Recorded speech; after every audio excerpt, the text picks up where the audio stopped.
Lysosomes. Lysosomes membrane bound vesicular organelles होते हैं जो पूरे साइटोप्लाज्म में बिखरे रहते हैं।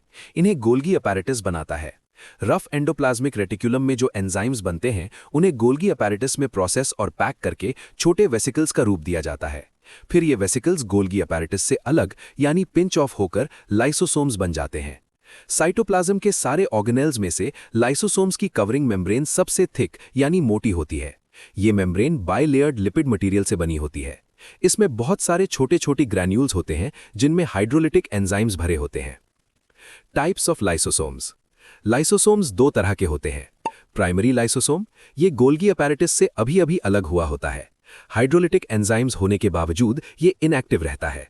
सेकेंडरी लाइसोसोम, ये एक्टिव लाइसोसोम होता है। ये तब बनता है जब प्राइमरी लाइसोसोम किसी फैगोसोम या एंडोसोम के साथ जुड़ या फ्यूज हो जाता है। Functions of lysosomes. इनकी डिग्रेडेशन एक्टिविटी यानी चीजों को तोड़ने की क्षमता की वजह से लाइसोसोम्स को अक्सर सेल का गार्बेज सिस्टम कहा जाता है। लाइसोसोम्स में लगभग 50 अलग अलग हाइड्रोलिटिक एंजाइम्स होते हैं जिन्हें एसिड हाइड्रोक्सिलेजेस कहते हैं। इन्हीं के जरिए लाइसोसोम्स अपना काम करते हैं। ये नया नया कॉलर लड़का आता है ना, तू उनको ट्रेनिंग देगा।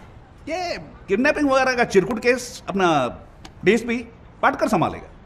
खुश। मुख्य लाइसोसोमल एंजाइम्स। प्रोटीएसेस जो प्रोटीन्स को अमीनो एसिड्स में तोड़ते हैं। लाइपेसेस जो लिपिड्स को फैटी एसिड्स और ग्लिसराइड्स में तोड़ते हैं। अमाइलेसेस जो पॉलीसैकेराइड्स को ग्लूकोज में तोड़ते हैं।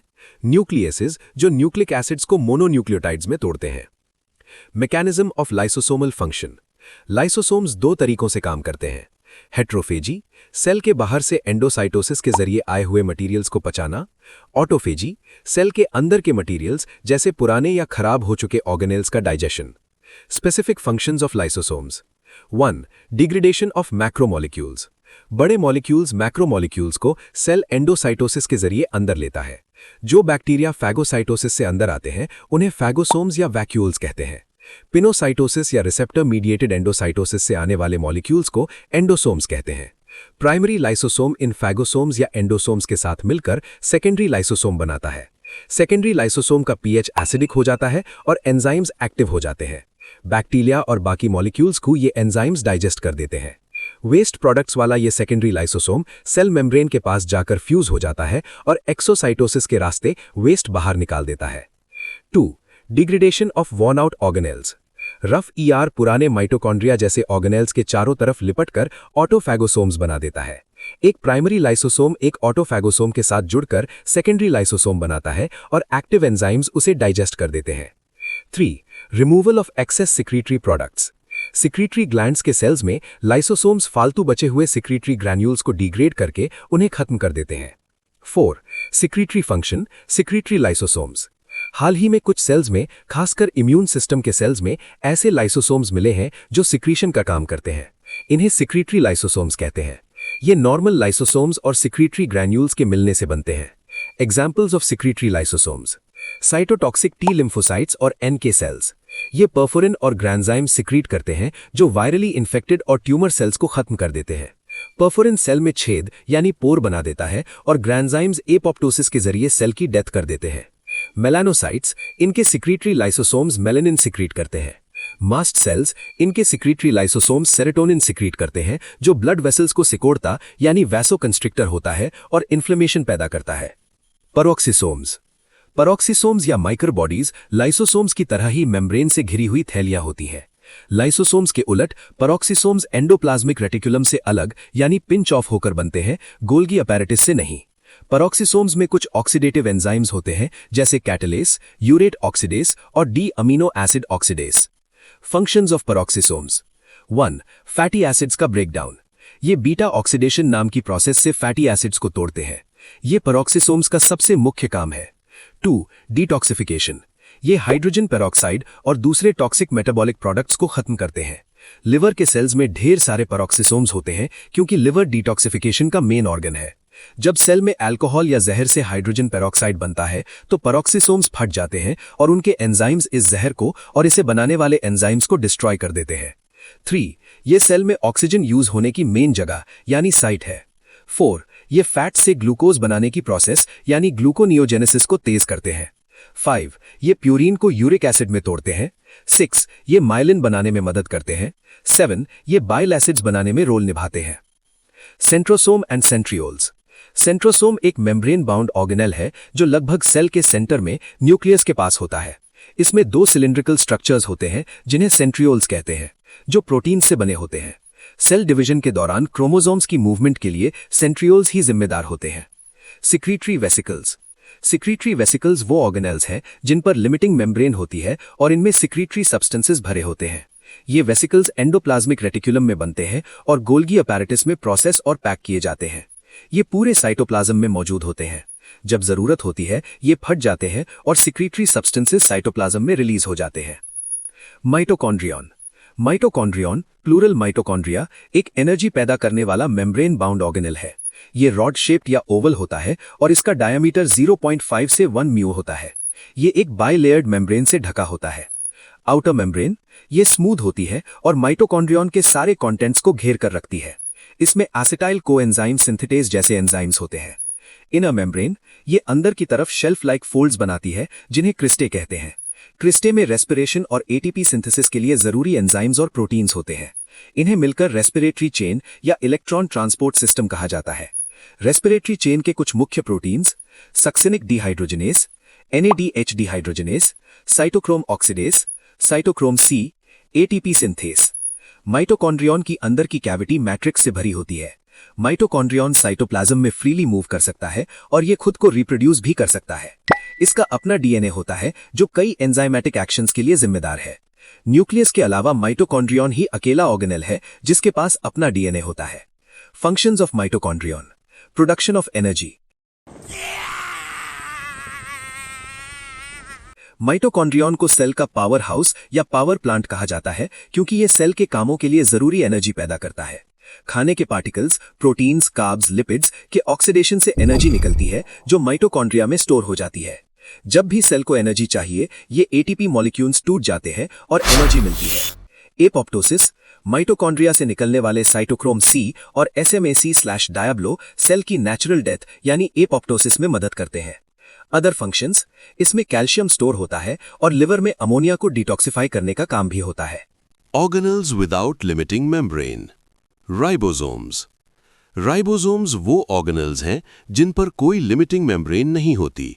ये ऑर्गेनेल्स ग्रैन्युलर यानी दानेदार और छोटे डॉट जैसे दिखते हैं। ये सब क्या देखना पड़ रहा है? अच्छा है मैं अंधा हूं। जिनका डायामीटर 15 नैनोमीटर होता है।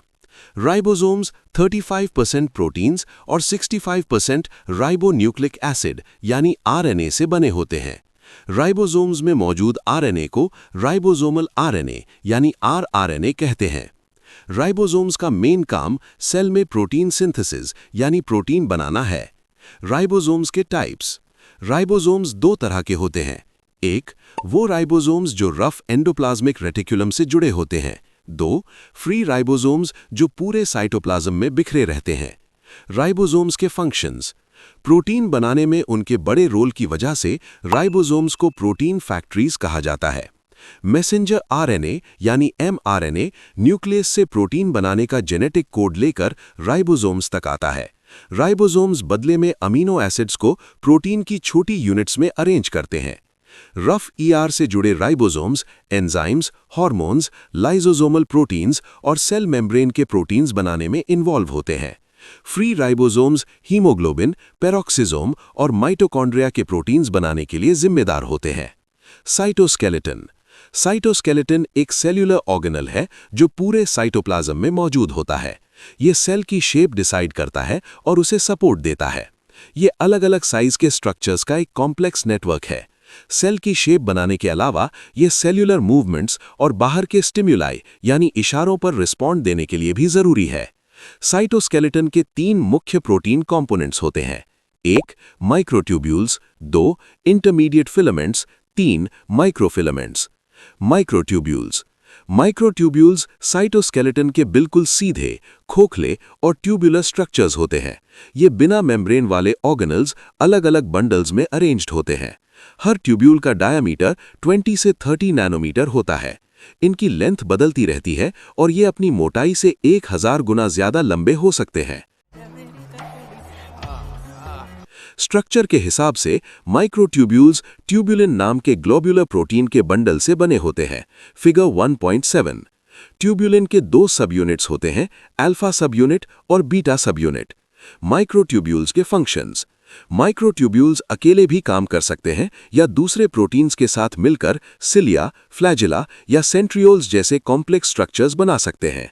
1. ये सेल की शेप डिसाइड करते हैं। 2. सेल को स्ट्रक्चरल स्ट्रेंथ देते हैं।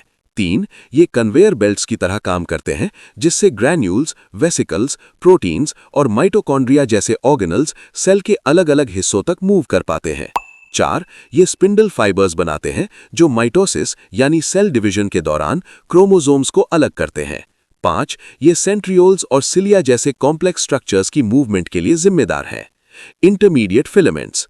इंटरमीडिएट फिलामेंट्स वो स्ट्रक्चर्स हैं जो न्यूक्लियस के चारों तरफ एक नेटवर्क बनाते हैं और सेल के किनारों तक फैलते हैं। हर फिलामेंट का डायामीटर लगभग 10 नैनोमीटर होता है। ये रोप लाइक पॉलीमर्स हैं जो फाइब्रस प्रोटीन से बने होते हैं। फिगर 1.8। इंटरमीडिएट फिलामेंट्स के सब क्लासेस। इन्हें 5 सब क्लासेस में बांटा गया है। 1. कैरेटिन्स जो एपिथेलियल सेल्स में होते हैं। 2. ग्लायल फिलामेंट्स जो एस्ट्रोसाइट्स में होते हैं। 3. न्यूरोफिलामेंट्स जो नर्व सेल्स में होते हैं। 4. वाइमेंटिन जो कई तरह के सेल्स में होते हैं। 5. डेस्मिन जो मसल फाइबर्स में होते हैं। इंटरमीडिएट फिलामेंट्स के फंक्शंस। ये सेल की शेप मेंटेन करने में मदद करते हैं और पड़ोसी सेल्स को डेस्मोसोम्स के जरिए एक दूसरे से जोड़ते हैं। माइक्रोफिलामेंट्स। माइक्रोफिलामेंट्स लंबे और बारीक धागे जैसे स्ट्रक्चर्स होते हैं जिनका डायामीटर 3 से 6 नैनोमीटर होता है। ये नॉन ट्यूबुलर कॉन्ट्रैक्टाइल प्रोटीन से बने होते हैं जिन्हें एक्टिन और मायोसिन कहते हैं। एक्टिन मायोसिन के मुकाबले ज्यादा मात्रा में होता है। माइक्रोफिलामेंट्स पूरे साइटोप्लाज्म में होते हैं। एक्टोप्लाज्म में मौजूद माइक्रोफिलामेंट्स में सिर्फ एक्टिन होता है। फिगर 1.9। जबकि एंडोप्लाज्म में एक्टिन और मायोसिन दोनों होते हैं। माइक्रोफिलामेंट्स के फंक्शंस। 1. सेल को स्ट्रक्चरल स्ट्रेंथ देते हैं। 2. सेल को खींचने वाली फोर्सेस के खिलाफ मजबूती देते हैं। 3. ये सेल्यूलर मूवमेंट्स जैसे कॉन्ट्रैक्शन, ग्लाइडिंग और साइटोकाइनेसिस यानी सेल डिवीजन के वक्त साइटोप्लाज्म का बंटवारा के लिए जिम्मेदार है। न्यूक्लियस। न्यूक्लियस सेल का सबसे खास और सबसे बड़ा ऑर्गेनल होता है। इसका डायामीटर 10U से 22U तक होता है और ये सेल के टोटल वॉल्यूम का लगभग 10% हिस्सा घेरता है। रेड ब्लड सेल्स को छोड़कर शरीर के सारे सेल्स में न्यूक्लियस होता है। जिन सेल्स में न्यूक्लियस होता है उन्हें यूकैरियोट्स कहते हैं और जिनमें नहीं होता उन्हें प्रोकैरियोट्स कहा जाता है। सेल डिवीजन के लिए न्यूक्लियस का होना बहुत जरूरी है। ज्यादातर सेल्स में सिर्फ एक ही न्यूक्लियस होता है यानी यूनिन्यूक्लिएटेड सेल्स, लेकिन कुछ सेल्स जैसे स्केलेटल मसल सेल्स में ढेर सारे न्यूक्लियाई होते हैं यानी मल्टी न्यूक्लिएटेड सेल्स। आमतौर पर न्यूक्लियस सेल के सेंटर में होता है और इसका शेप स्फेरिकल यानी गोल होता है, लेकिन कुछ सेल्स में इसका शेप और पोजीशन अलग हो सकती है। Structure of nucleus. न्यूक्लियस एक मेम्ब्रेन से ढका होता है जिसे न्यूक्लियर मेम्ब्रेन कहते हैं और इसके अंदर कई कंपोनेंट्स होते हैं। न्यूक्लियस के मेन पार्ट्स न्यूक्लियोप्लाज्म, क्रोमेटिन और न्यूक्लियोलस हैं। Nuclear membrane. Nuclear membrane double layered और पोरस यानी छेद वाली होती है। इस वजह से न्यूक्लियोप्लाज्म और साइटोप्लाज्म आपस में कम्युनिकेट कर पाते हैं।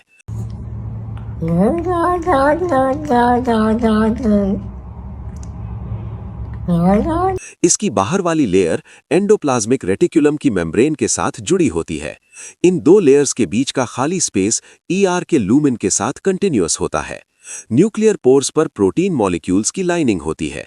इन पोर्स का डायामीटर 80 से 100 नैनोमीटर होता है, लेकिन प्रोटीन मॉलिक्यूल्स की वजह से ये कम होकर 7 से 9 नैनोमीटर ही रह जाता है।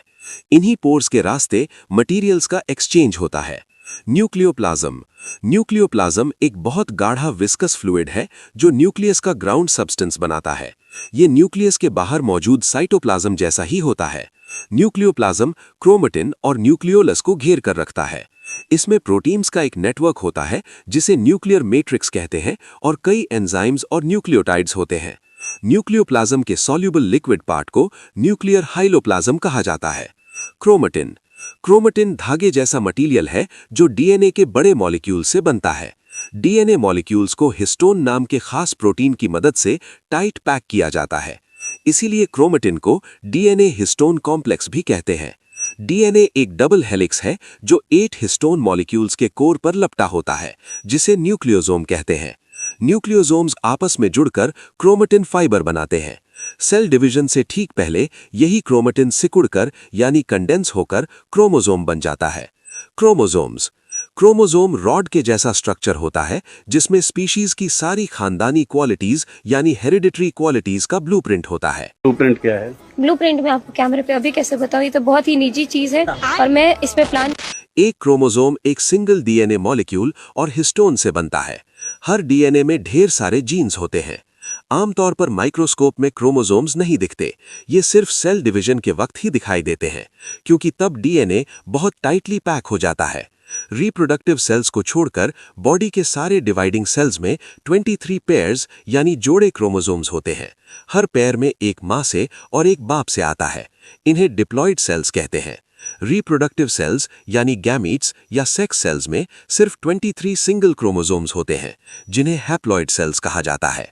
न्यूक्लियोलस न्यूक्लियस के अंदर एक छोटा गोल और दानेदार स्ट्रक्चर है। एक न्यूक्लियस में एक या उससे ज्यादा न्यूक्लियोलाई हो सकते हैं। न्यूक्लियोलस में आरएनए और प्रोटीन्स होते हैं।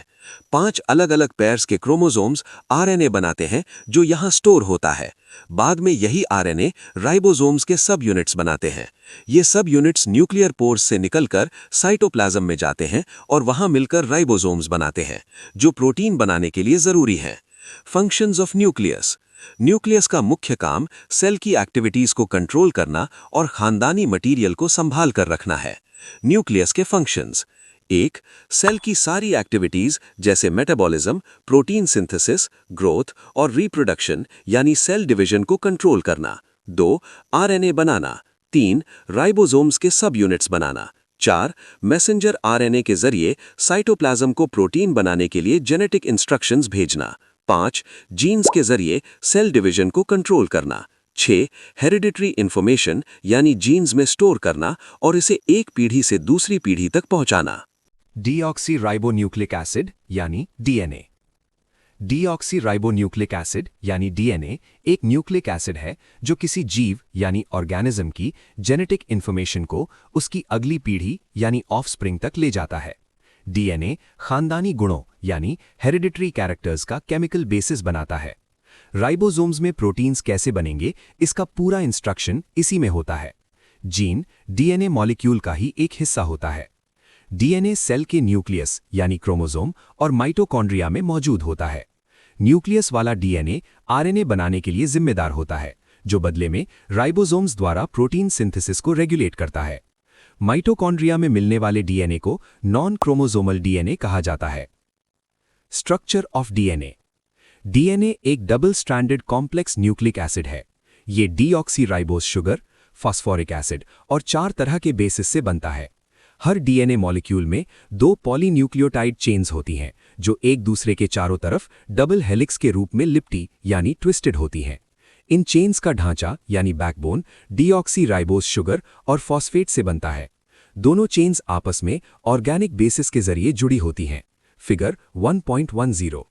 डीएनए की हर चेन में बहुत सारे न्यूक्लियोटाइड्स होते हैं।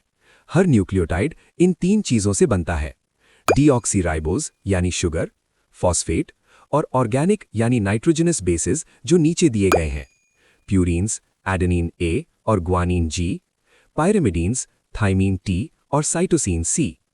डीएनए के स्ट्रैंड्स इस तरह अरेंज होते हैं कि दोनों खास बेस पेयर्स से जुड़े रहते हैं। एक स्ट्रैंड का एडेनिन ए हमेशा दूसरे स्ट्रैंड के थाइमीन टी से बाइंड करता है। वैसे ही एक स्ट्रैंड का साइटोसिन सी हमेशा दूसरे स्ट्रैंड के ग्वानिन जी से जुड़ता है। डीएनए क्रोमोसोम्स का कंपोनेंट है जो खानदानी जानकारी ले जाता है। डीएनए में जो जानकारी कोड के रूप में होती है उसे जीनोम कहते हैं। हर डीएनए मॉलिक्यूल छोटे हिस्सों में बटा होता है जिन्हें जीन्स कहते हैं। जीन डीएनए का वो हिस्सा है जिसमें अमीनो एसिड से एक खास प्रोटीन बनाने का मैसेज या कोड होता है। ये एक ऐसी किताब की तरह है जिसमें प्रोटीन बनाने की सारी जानकारी दी गई हो।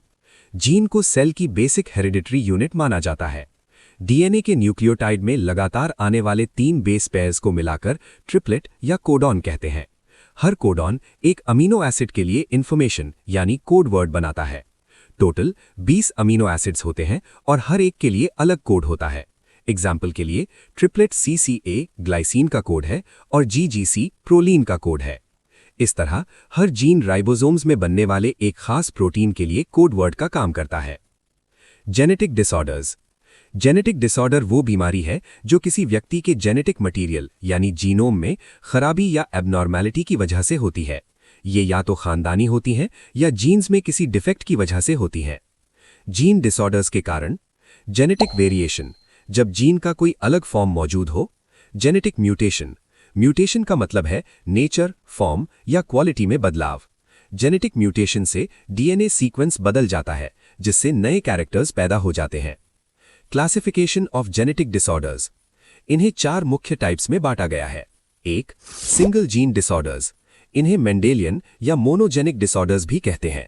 ये सिर्फ एक सिंगल जीन में बदलाव यानी वेरिएशन या म्यूटेशन की वजह से होते हैं। एग्जाम्पल्स सिकल सेल अनीमिया और Huntington's disease. Multifactorial genetic disorders. इन्हें पॉलीजेनिक डिसऑर्डर्स भी कहते हैं।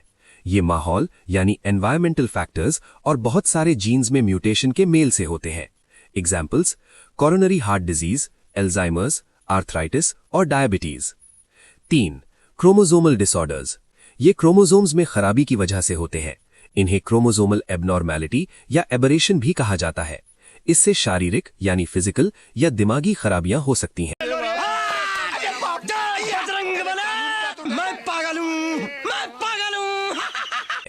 ये 2 तरह के होते हैं। 1. स्ट्रक्चरल एबनॉर्मैलिटी, क्रोमोसोम्स के ढांचे में बदलाव जैसे chromosome instability syndromes. 2. Numerical abnormality, chromosomes की गिनती में बदलाव। A. मोनोसोमी, जब नॉर्मल डिप्लॉयड नंबर में से एक क्रोमोसोम कम हो जाए। Example Turners syndrome. B. Trisomy, जब नॉर्मल पेयर के साथ एक एक्स्ट्रा क्रोमोसोम आ जाए। Example down syndrome. इसमें फिजिकल डिसेबिलिटीज और मेंटल रिटार्डेशन होती है। 4. Mitochondrial DNA disorders. ये माइटोकॉन्ड्रिया के DNA यानी नॉन क्रोमोसोमल DNA में म्यूटेशन की वजह से होते हैं। एग्जाम्पल्स कीन्स सायरे सिंड्रोम, जिसमें मसल पैरालिसिस और दिल की बीमारी होती है, और लेबर्स हेरिडिटरी ऑप्टिक न्यूरोपैथी, जिसमें आंखों की रोशनी चली जाती है। माँ, मुझे कुछ दिखाई नहीं दे रहा माँ। राइबो न्यूक्लिक एसिड यानी RNA। राइबो न्यूक्लिक एसिड एक न्यूक्लिक एसिड है जिसमें न्यूक्लियोटाइड यूनिट्स की एक लंबी चेन होती है। ये DNA जैसा ही होता है, बस फर्क ये है कि इसमें डीऑक्सी राइबोज की जगह राइबोज शुगर होती है। जीन्स में जो भी फंक्शंस कोड किए गए होते हैं उन्हें सेल के साइटोप्लाज्म में RNA ही पूरा करता है। याद रहे, RNA हमेशा DNA से ही बनता है। Structure of RNA। DNA की तरह डबल स्ट्रैंडेड होने के बजाय हर RNA मॉलिक्यूल सिंगल स्ट्रैंड यानी एक अकेली लड़ी से बना होता है। हर RNA न्यूक्लियोटाइड इन 3 चीजों से बनता है, राइबोज यानी शुगर, फॉस्फेट और नीचे दिए गए ऑर्गेनिक बेसिस में से कोई एक, प्यूरिन्स एडेनिन A और guanine G, pyrimidines uracil U और साइटोसिन C। ध्यान देने वाली बात यह है कि RNA में DNA के थाइमीन की जगह यूरासिल यानी U होता है और इसका स्ट्रक्चर बिल्कुल थाइमीन जैसा ही होता है। Types of RNA। RNA 3 तरह के होते हैं। प्रोटीन बनाने यानी प्रोटीन सिंथेसिस में हर टाइप का अपना एक खास रोल होता है। 1. Messenger RNA। मैसेंजर RNA का काम DNA से जेनेटिक कोड यानी अमीनो एसिड की सीक्वेंस बताना है और इसे कोड को लेकर साइटोप्लाज्म तक पहुंचाना है। ये एक मैसेंजर की तरह इन्फो कैरी करता है। 2. Transfer RNA। ट्रांसफर RNA का काम mRNA में मौजूद जेनेटिक मैसेज को डिकोड करना है ताकि सही अमीनो एसिड चुना जा सके। 3. Ribosomal RNA। Ribosomal RNA ribosome के अंदर मौजूद होता है और राइबोसोम के स्ट्रक्चर का एक हिस्सा बनाता है। इसका काम राइबोसोम में अमीनो एसिड से प्रोटीन को असेंबल यानी जोड़ना है। Gene expression. जीन एक्सप्रेशन वो प्रोसेस है जिसके जरिए जीन में एनकोडेड जानकारी यानी कोड वर्ड को एक फंक्शनल जीन प्रोडक्ट या डॉक्यूमेंट ऑफ इंस्ट्रक्शन RNA में बदला जाता है जो प्रोटीन सिंथेसिस के लिए इस्तेमाल होता है। जीन एक्सप्रेशन में 2 स्टेप्स शामिल हैं। 1. Transcription. 2. Translation. Transcription of genetic code. Transcription शब्द का मतलब है कॉपिंग यानी नकल करना। ये DNA से जेनेटिक कोड को RNA में कॉपी करने को दर्शाता है। प्रोटीन्स राइबोसोम्स में सिंथेसाइज होते हैं जो साइटोप्लाज्म में मौजूद होते हैं। हालांकि अलग-अलग प्रोटीन्स का सिंथेसिस डीएनए के जीन्स में एन्कोडेड इन्फॉर्मेशन यानी सीक्वेंस ऑफ कोडॉन पर निर्भर करता है, जो न्यूक्लियस में होता है।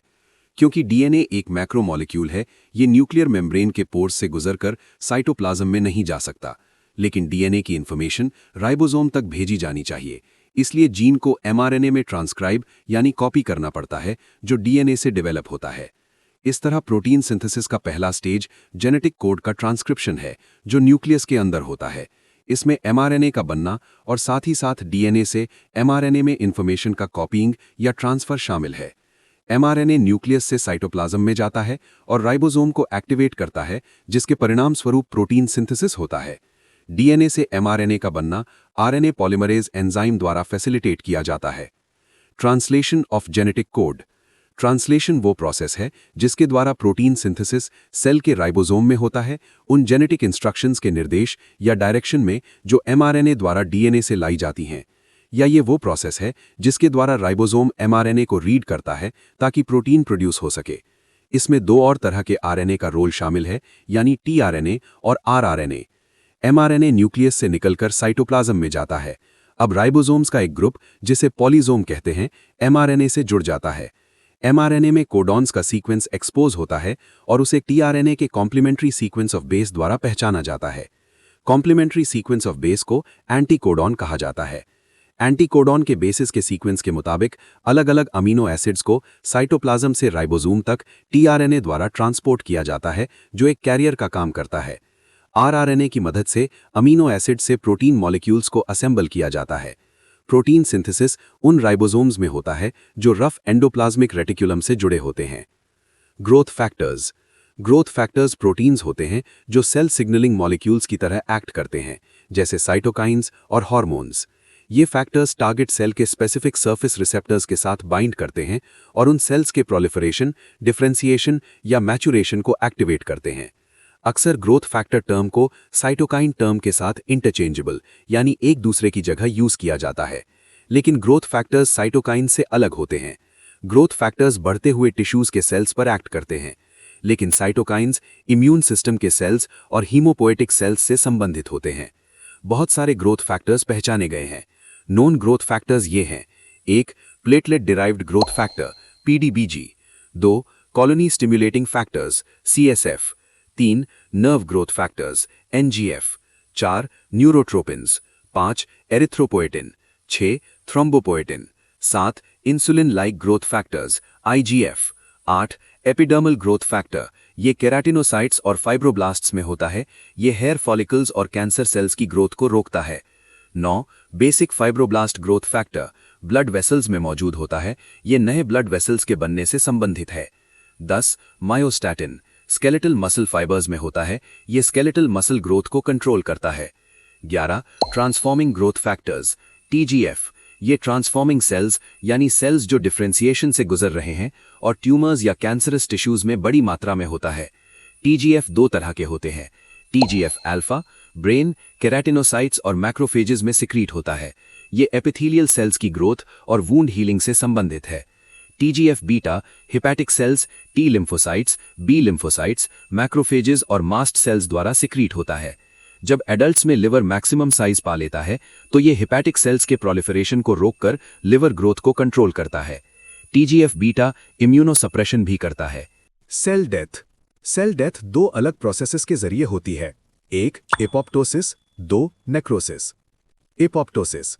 एपोप्टोसिस को जेनेटिक कंट्रोल के तहत सेल की नेचुरल या प्रोग्राम डेथ के रूप में डिफाइन किया जाता है। असल में एपोप्टोसिस उस प्रोसेस को दर्शाता है जिसके जरिए ऑटम पतझड़ में पेड़ों से पत्ते गिरते हैं। ग्रीक में एपोप्टोसिस का मतलब है फॉलिंग लीव्स। इसे सेल सुसाइड भी कहा जाता है क्योंकि सेल के जीन्स मौत में बड़ा रोल निभाते हैं। इस तरह की प्रोग्राम्ड सेल डेथ एक नॉर्मल फिनोमिनन है और ये बॉडी के नॉर्मल डेवलपमेंट के लिए जरूरी है। नेक्रोसिस के मुकाबले एपोप्टोसिस आमतौर पर पड़ोसी टिश्यूज में इन्फ्लेमेटरी रिएक्शंस पैदा नहीं करता। Functional significance of apoptosis. Apoptosis का मकसद पड़ोसी सेल्स को बिना किसी स्ट्रेस या नुकसान पहुंचाए अनवांटेड सेल्स को हटाना है। एपोप्टोसिस की फंक्शनल सिग्निफिकेंस ये है: 1. ये सेल्युलर होम्योस्टेसिस में एक वाइटल रोल निभाता है। मानव शरीर में हर रोज लगभग 10 मिलियन सेल्स माइटोसिस द्वारा बनते हैं, उतनी ही संख्या में सेल्स एपोप्टोसिस द्वारा मरते हैं। ये सेल्युलर होम्योस्टेसिस में मदद करता है। 2. ये उस सेल को हटाने के लिए उपयोगी है जो किसी वायरस या टॉक्सिन द्वारा इतना डैमेज हो गया हो कि उसे ठीक ना किया जा सके। 3. ये डेवलपमेंट के दौरान और अडल्ट स्टेज में एक जरूरी इवेंट है। एग्जाम्पल्स: 1. सेंट्रल नर्वस सिस्टम के डेवलपमेंट के दौरान बड़ी संख्या में न्यूरॉन्स बनते हैं, लेकिन न्यूरॉन्स के बीच सिनेप्सिस बनने के दौरान 50% तक न्यूरॉन्स एपोप्टोसिस द्वारा हटा दिए जाते हैं। 2. फीटस में डेवलपमेंटल स्टेज के दौरान उंगलियों, फिंगर्स और टोज के बीच के टिश्यूज, वेब्स को हटाने के लिए एपोप्टोसिस जिम्मेदार है। 3. फीटस में सेक्स डिफरेंशिएशन के दौरान डक्ट सिस्टम्स के पीछे हटने, रिग्रेशन और गायब होने के लिए ये जरूरी है। 4. एपिथेलियल टिश्यू में वो सेल जो पड़ोसी सेल्स या बेसिल लैमिना से संपर्क खो देता है, एपोप्टोसिस से मरता है। ये उन पुराने एंटेरोसाइट्स की मौत के लिए जरूरी है जो इंटेस्टिनल ग्लैंड्स के ल्यूमिन में झड़ जाते हैं। 5. ये एंडोमीट्रियम की अंदरूनी लेयर के साइक्लिक स्लफिंग, झड़ने में महत्वपूर्ण रोल निभाता है, जिसके परिणाम स्वरूप मेंस्ट्रुएशन होता है। 6. Apoptosis auto aggressive T cells को हटाता है और ऑटो इम्यून डिजीजेस को रोकता है। Activation of apoptosis. एपोप्टोसिस या तो पॉजिटिव सिग्नल्स के हटने से या नेगेटिव सिग्नल्स के आने से एक्टिवेट होता है।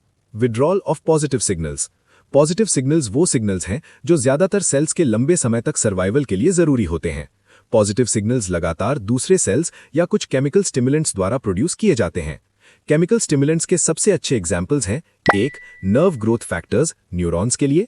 2. इंटरल्यूकिन 2, लिम्फोसाइट्स जैसे सेल्स के लिए। पॉजिटिव सिग्नल्स की अनुपस्थिति, एब्सेंस या विड्रॉल एपोप्टोसिस को एक्टिवेट कर देता है। Arrival of negative signals. Negative signals बाहरी या अंदरूनी स्टिमुलाई होते हैं जो एपोप्टोसिस शुरू करते हैं। नेगेटिव सिग्नल्स कई इवेंट्स के दौरान प्रोड्यूस होते हैं, जैसे 1. Normal developmental procedures. 2. Cellular stress. 3. Intracellular oxidants की कॉन्सेंट्रेशन में बढ़ोतरी। 4. Viral infection. 5. डीएनए का डैमेज होना। 6. Chemotherapeutic drugs, X-rays, ultraviolet rays और डेथ रिसेप्टर लिगैंड्स जैसे एजेंट्स से एक्सपोजर। डेथ रिसेप्टर लिगैंड्स और डेथ रिसेप्टर्स। डेथ रिसेप्टर्स वो सेल मेम्ब्रेन रिसेप्टर्स हैं जो डेथ रिसेप्टर लिगैंड्स को रिसीव करते हैं। अच्छे से पहचाने गए डेथ रिसेप्टर्स TNR1 और ट्रेल रिसेप्टर्स हैं, जिन्हें DR4 और DR5 कहा जाता है। Role of mitochondria in apoptosis. External या इंटरनल स्टिमुलाई एपोप्टोसिस को शुरू करते हैं प्रोटीएजेस को एक्टिवेट करके, जिन्हें कैस्पेसिस कहा जाता है। नॉर्मली कैस्पेसिस को AIF नाम के इनहिबिटर प्रोटीन द्वारा सप्रेस किया जाता है। जब सेल्स को एपोप्टोटिक स्टिमुलस मिलता है तो माइटोकॉन्ड्रिया 2 प्रोटीन मटेरियल रिलीज करता है। पहला साइटोक्रोम C है और दूसरा प्रोटीन स्मैक या डियाब्लो कहलाता है। स्मैक और डियाब्लो AIF को इनएक्टिवेट कर देता है ताकि इनहिबिटर इनहिबिट हो जाए। इस प्रोसेस के दौरान स्मैक और AIF मिलकर एपोप्टोसोम बनाते हैं जो कैस्पेसिस को एक्टिवेट करता है। साइटोक्रोम C भी कैस्पेज एक्टिवेशन को फैसिलिटेट करता है। Apoptotic process. एपोप्टोसिस के दौरान सेल कैरेक्टरिस्टिक मॉर्फोलॉजिकल बदलावों का एक सीक्वेंस दिखाता है। 1. एक्टिवेटेड कैस्पेसिस साइटोस्केलेटन के प्रोटीन्स को डाइजेस्ट करते हैं और सेल सिकुड़कर गोल हो जाता है। श्रिंकेज की वजह से सेल पड़ोसी सेल्स या सराउंडिंग मैट्रिक्स से संपर्क खो देता है। 3. न्यूक्लियस में मौजूद क्रोमेटिन का डिग्रेडेशन और कॉन्डेंसेशन होता है। 4. न्यूक्लियर मेम्ब्रेन डिसकंटिन्यूअस हो जाती है और न्यूक्लियस के अंदर का डीएनए छोटे फ्रैगमेंट्स में टूट जाता है। 5. डीएनए के डिग्रेडेशन के बाद न्यूक्लियस कई अलग अलग न्यूक्लियोसोमल यूनिट्स में टूट जाता है, जिन्हें क्रोमेटिन बॉडीज भी कहा जाता है। 6. सेल मेम्ब्रेन टूट जाती है और बबल्ड अपीयरेंस, ब्लेबिंग दिखाती है। 7. आखिर में सेल कई फ्रैगमेंट्स में टूट जाता है, जिसमें इंट्रासेल्युलर मटेरियल्स, क्रोमेटिन बॉडीज और सेल के ऑर्गेनल्स शामिल होते हैं। ऐसे सेल्युलर फ्रैगमेंट्स को वेसिकल्स या एपोप्टोटिक बॉडीज कहा जाता है। 8. एपोप्टोटिक बॉडीज को फैगोसाइट्स और डेंड्रिटिक सेल्स द्वारा निगल लिया जाता है। Abnormal apoptosis. नॉर्मल लिमिट्स के अंदर एपोप्टोसिस बॉडी के लिए फायदेमंद है। हालांकि बहुत ज्यादा एपोप्टोसिस या बहुत कम एपोप्टोसिस अबनॉर्मल कंडीशंस की तरफ ले जाता है। बहुत ज्यादा एपोप्टोसिस से होने वाली आम abnormalities: 1. Ischaemic related injuries. 2. Auto immune diseases जैसे haemolytic anaemia, thrombocytopenia, AIDS. 3. Neurodegenerative diseases जैसे अल्जाइमर्स डिजीज। बहुत कम एपोप्टोसिस से होने वाली आम abnormalities: 1. Cancer. 2. Auto immune lymphoproliferative syndrome. Necrosis. Necrosis Greek में इसका मतलब है डेड। ये अनएक्सपेक्टेड और एक्सीडेंटल डैमेज की वजह से सेल्स की अनकंट्रोल्ड और अनप्रोग्राम्ड मौत है। इसे सेल मर्डर भी कहा जाता है क्योंकि सेल एक्स्ट्रा सेल्युलर या बाहरी इवेंट्स द्वारा मारा जाता है। नेक्रोसिस के बाद मरे हुए सेल्स से रिलीज होने वाले हार्मफुल केमिकल सब्सटेंसेस पड़ोसी टिश्यूज को डैमेज और इन्फ्लेमेशन पैदा करते हैं। Causes for necrosis. नेक्रोसिस के आम कारण इंजरी, इन्फेक्शन, इन्फ्लेमेशन, इन्फाक्शन और कैंसर है। नेक्रोसिस फिजिकल और केमिकल दोनों इवेंट्स द्वारा इंड्यूस होता है, जैसे heat, radiation, trauma, blood flow की कमी की वजह से हाइपोक्सिया और टॉक्सिन्स का एक्सपोजर। Necrotic process. नेक्रोसिस के परिणाम स्वरूप सेल स्ट्रक्चर और एक्टिविटी का लीथल डिसरप्शन होता है। नेक्रोटिक प्रोसेस के दौरान सेल में कई कैरेक्टरिस्टिक बदलाव आते हैं।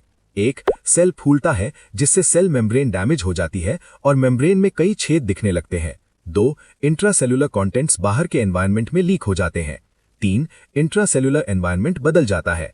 साथ ही डैमेज्ड माइटोकॉन्ड्रिया और बाकी ऑर्गेनल से बड़ी मात्रा में कैल्शियम आयंस रिलीज होते हैं। कैल्शियम आयंस की मौजूदगी इंट्रासेलुलर कंपोनेंट्स में प्रोटीन्स की ऑर्गेनाइजेशन और एक्टिविटीज को बुरी तरह अफेक्ट करती है। कैल्शियम आयंस उन टॉक्सिक मटेरियल्स के रिलीज को भी इंड्यूस करते हैं जो लाइसोसोमल एंजाइम्स को एक्टिवेट करते हैं। लाइसोसोमल एंजाइम्स सेलुलर कंपोनेंट्स का डिग्रेडेशन करते हैं और सेल पूरी तरह डिसअसेंबल होकर मर जाता है। डिसअसेंबल्ड सेल से टूटे हुए प्रोडक्ट्स को पड़ोसी सेल्स द्वारा इंजेस्ट कर लिया जाता है। Reaction of neighbouring tissues after necrosis. Necrotic sales के पड़ोसी टिश्यूज डेड सेल्स के ब्रेकडाउन प्रोडक्ट्स पर रिएक्ट करते हैं, खासतौर पर मेम्ब्रेन फॉस्फोलिपिड्स के डेरिवेटिव्स जैसे एराकिडोनिक एसिड। बाकी मटेरियल्स के साथ मिलकर एराकिडोनिक एसिड पड़ोसी टिश्यूज में नीचे दिए गए इन्फ्लेमेटरी रिएक्शंस पैदा करता है। 1. उस रीजन की कैपिलरीज का फैलना, डायलिटेशन और इस तरह लोकल ब्लड फ्लो का बढ़ना। 2. टेम्परेचर में बढ़ोतरी, जिससे टिश्यूज लाल हो जाते हैं। 3. इन टिश्यूज से हिस्टामीन का रिलीज, जो अफेक्टेड एरिया में पेन पैदा करता है। 4. कैपिलरी परमिएबिलिटी बढ़ने की वजह से ब्लड से ल्यूकोसाइट्स और मैक्रोफेजेस का अफेक्टेड एरिया की तरफ आना, माइग्रेशन। 5. ब्लड से पानी का टिश्यूज में जाना, जिससे लोकल एडिमा होता है। 6. ल्यूकोसाइट्स और मैक्रोफेजेस द्वारा सेल्यूलर डेब्रिस और बाहरी मटीरियल्स जैसे बैक्टीरिया को निगलना और पचाना।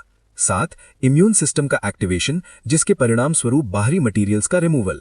8. इस प्रोसेस के दौरान मरे हुए ल्यूकोसाइट्स द्वारा पस या पीप का बनना।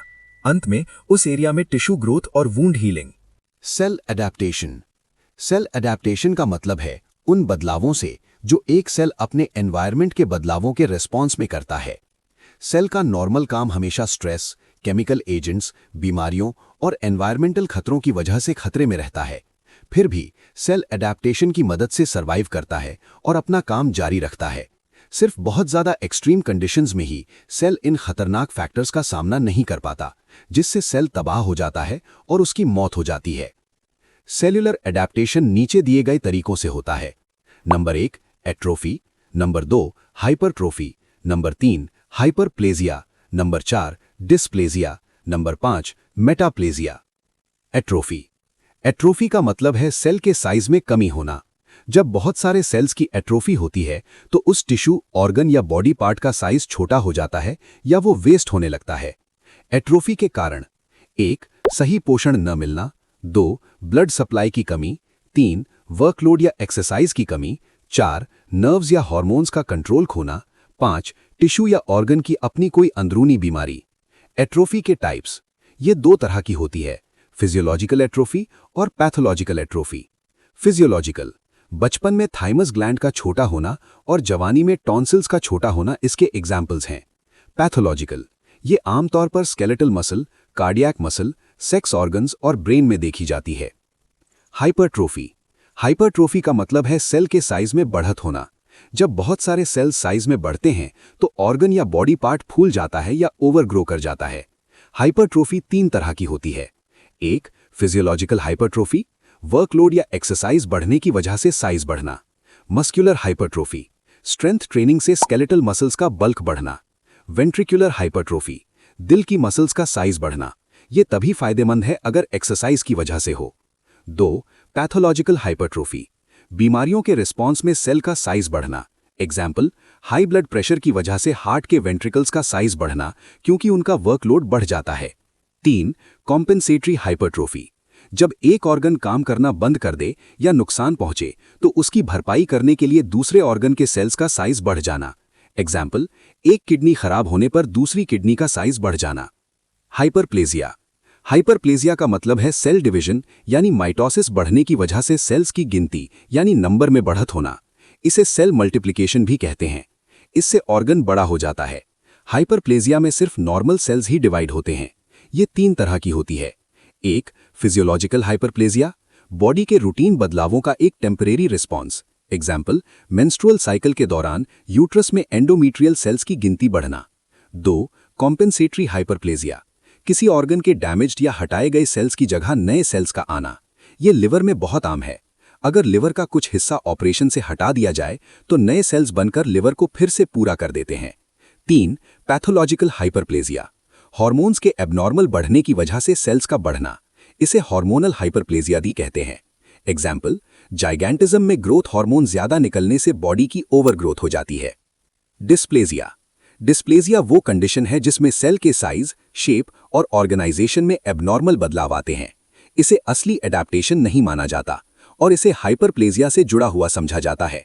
ये अक्सर सर्विक्स और रेस्पिरेटरी ट्रैक्ट के एपिथेलियल सेल्स में देखा जाता है। मेटाप्लेजिया, मेटाप्लेजिया वो कंडीशन है जिसमें एक तरह के सेल की जगह दूसरी तरह का सेल आ जाता है। ये दो तरह की होती है। एक, फिजियोलॉजिकल मेटाप्लेजिया, नॉर्मल कंडीशंस में सेल्स का बदलना। एग्जाम्पल, कार्टिलेज का हड्डी में बदलना या मोनोसाइट्स का मैक्रोफेजेस में बदलना। 2.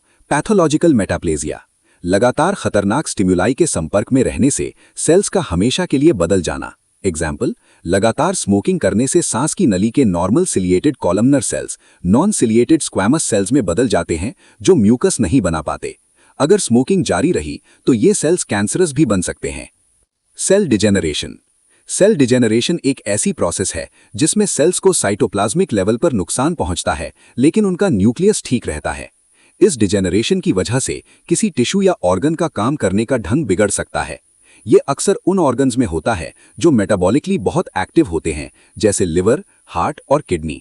ज्यादातर सेल्स में ये बदलाव रिवर्सिबल होते हैं, यानी सेल वापस नॉर्मल हो सकता है। सेल डिजेनरेशन के कारण: 1. सेल का एट्रोफी, हाइपरट्रोफी, हाइपरप्लेजिया या डिस्प्लेजिया होना। 2. सेल के अंदर फ्लूइड यानी पानी का जमा होना। 3. सेल में फैट का घुस जाना यानी फैट इन्फिल्ट्रेशन। 4. सेल्यूलर ऑर्गेनल्स का कैल्सिफिकेशन यानी कैल्शियम जमा होना। सेल एजिंग, सेल एजिंग का मतलब है वक्त के साथ साथ सेल में आने वाले धीमे स्ट्रक्चरल और फंक्शनल बदलाव।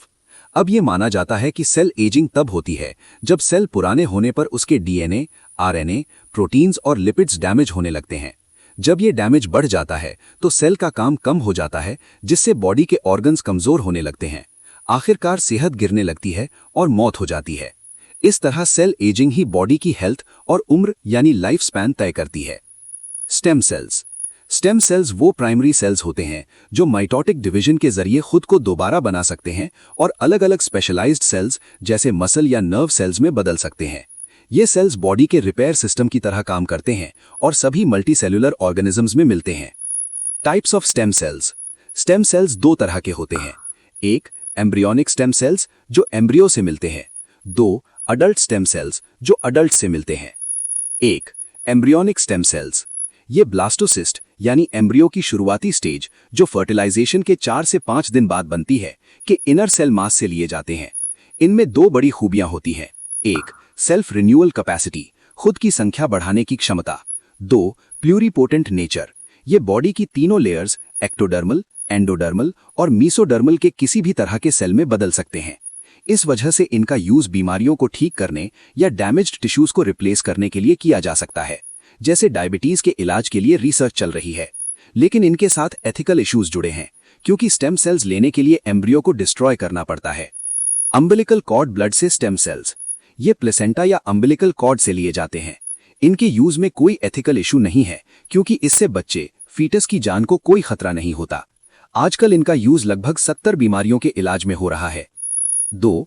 Adult stem cells, embryonic stem cells पैदा होने के बाद खत्म नहीं होते, बल्कि बॉडी में अडल्ट स्टेम सेल्स के रूप में रहते हैं और रिपेयर का काम करते हैं। इन्हें सोमैटिक स्टेम सेल्स भी कहते हैं। ये मल्टीपोटेंट होते हैं और मरने वाले सेल्स की जगह नए सेल्स बनाने की क्षमता रखते हैं। अडल्ट स्टेम सेल्स मुख्य रूप से बोन मैरो से लिए जाते हैं, जहां ये दो तरह के होते हैं। 1. हेमोपोएटिक स्टेम सेल्स जो ब्लड सेल्स बनाते हैं। 2. बोन मैरो स्ट्रोमल सेल्स जो कार्डियक और स्केलेटल मसल सेल्स में बदल सकते हैं। एडवांटेजेस ऑफ स्टेम सेल्स, पिछले 30 सालों से ल्यूकीमिया यानी ब्लड कैंसर और दूसरे ब्लड डिसऑर्डर्स में बोन मैरो ट्रांसप्लांट में इनका यूज हो रहा है। नई डिस्कवरी से पता चला है कि स्टेम सेल्स नर्व, लिवर और हार्ट सेल्स भी बना सकते हैं। स्टेम सेल्स अब ब्लड वेसल्स, स्किन और ब्रेन में भी मिल चुके हैं। इस सेल बेस्ड थेरेपी की मदद से आने वाले वक्त में heart disease, Parkinson's, Alzheimer's, spinal cord injury और स्ट्रोक जैसी बीमारियों का इलाज मुमकिन हो सकता है। खत्म। Bye bye, tata, good bye, गया।